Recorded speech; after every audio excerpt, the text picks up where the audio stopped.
আসন্ন স্থানীয় সরকার নির্বাচনকে সামনে রেখে ব্রাহ্মণবাড়িয়া নবীনগর পৌরসভা নির্বাচনের মেয়র প্রার্থী হিসেবে নিজের নাম ঘোষণা করেছে জেলা বিএনপির সদস্য ও পৌর বিএনপির সাধারণ সম্পাদক মাসুদ রানা। সোমবার দুপুরে নবীনগরের সৈনিক হোটেলের কনফারেন্স রুমে স্থানীয় সাংবাদিকদের সঙ্গে মতবিনিময় সভায় তিনি এ ঘোষণা দেন।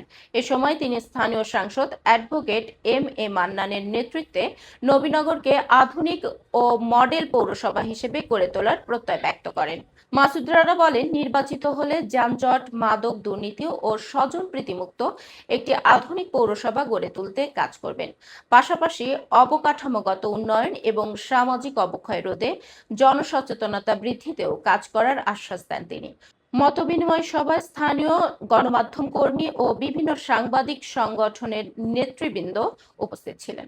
ব্রাহ্মণবাড়িয়া নবীনগর আসন থেকে বিএনপির মনোনীত এমপি প্রার্থী জননেতা অ্যাডভোকেট আব্দুল মান্নান ভাইয়ের প্রত্যাশিত বিজয় লাভের পেছনে আপনারা সাংবাদিক ভাইয়েরা যেভাবে তার নির্বাচনের প্রচার প্রচারণায় অবদান রাখেন, তাকে এমপি নির্বাচিত হতে সহযোগিতা করেছেন, সেই জন্য তার অনুগত একজন কর্মী হিসেবে আমি মাসুদ রানা